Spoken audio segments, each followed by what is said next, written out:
എടീ നിന്നോട് ഞാൻ പലവട്ടം പറഞ്ഞിട്ടുണ്ട് എൻ്റെ പൈസ എടുക്കരുതെന്ന്. നിങ്ങളോട് പൈസ ഒക്കെ ചോദിച്ചാൽ തരാത്തതുകൊണ്ടല്ല ഞാൻ എടുത്തേ.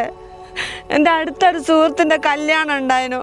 അതിന് പോകുമ്പോൾ നല്ലൊരു ഡ്രസ്സില്ല. ഇവിടെ ഉള്ള ഡ്രസ്സൊക്കെ ഇട്ടിട്ട് അങ്ങോട്ട് കടത്തിയാൽ മതി. ഞാൻ അധികം അങ്ങോട്ട് ഉണ്ടാക്കാൻ നിൽക്കരുത് കേട്ടോ. നിങ്ങൾക്ക് ഇഷ്ടമുള്ളിടത്തിൽ പോകാനും ഇഷ്ടമുള്ളത് വാങ്ങാനും കൈ പൈസ ഉള്ളത് കൊണ്ട് എൻ്റെ വിഷമം പറഞ്ഞാൽ നിങ്ങൾക്ക് മനസ്സിലാവൂല. എനിക്കൊരു കാര്യം മനസ്സിലായി. അവനവന് ജോലിയും പൈസയൊക്കെ ഉണ്ടെങ്കിൽ അവനവന് ഇഷ്ടമുള്ള സാധനം വാങ്ങാനും സന്തോഷിക്കാനും ഒക്കെ പറ്റുള്ളൂ എന്ന്. ഇല്ലെങ്കിൽ എന്നെ പോലെ അടിയും കൂത്തും കൊണ്ട് ജീവിക്കേണ്ടി വരും. അതിന് എന്നോട് ആരെങ്കിലും ജോലിക്ക് പോകണ്ടെന്ന് പറഞ്ഞിട്ടുണ്ടോ? ആയിക്കോട്ടെ, നാളെ മുതൽ ഞാൻ എന്തെങ്കിലും ജോലി നോക്കി പോകുന്നുണ്ട്. പക്ഷേങ്കിൽ ഈ വീട്ടിലെ ജോലി പകുതി നിങ്ങളോട് എടുക്കേണ്ടി വരും. അതിന് പറ്റുമോ? വീട്ടിലെ പണി ഉണ്ടല്ലോ, എൻ്റെ പട്ടി എടുക്കും.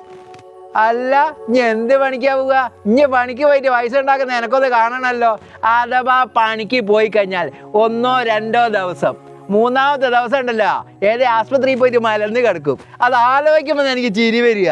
എന്നാ അതൊന്ന് കണ്ടിട്ട് എന്റെ കാര്യം.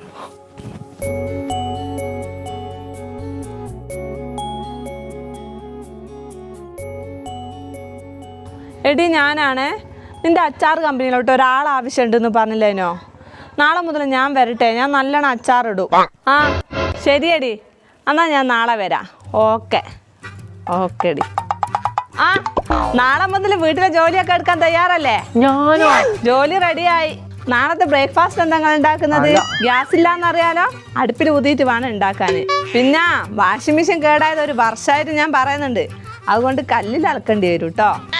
ഫ്രിഡ്ജിൽ കുറച്ചധികം മീനുണ്ട്, അത് മുറിക്കേണ്ടി വരും. ബാക്കിയൊക്കെ ഞാൻ പറയുന്നുണ്ട്. പിന്നെ എനിക്ക് ഫുഡിൻ്റെ ആവശ്യമില്ല. പിന്നെ കുട്ടികൾക്ക് കുറച്ച് ഫുഡ് ഉണ്ടാക്കി കൊടുത്താൽ മതി. അപ്പോൾ ഓക്കെ, ഓൾ ദ ബെസ്റ്റ്. ആ ഹലോ, പിന്നെ നിങ്ങൾക്കൊരു വിചാരമുണ്ട് ഈ പൈസ പെണ്ണുങ്ങൾ ഉണ്ടാക്കിയ ഉണ്ടാകില്ല എന്നുള്ളത്. അതൊക്കെ വെറുതെയാ.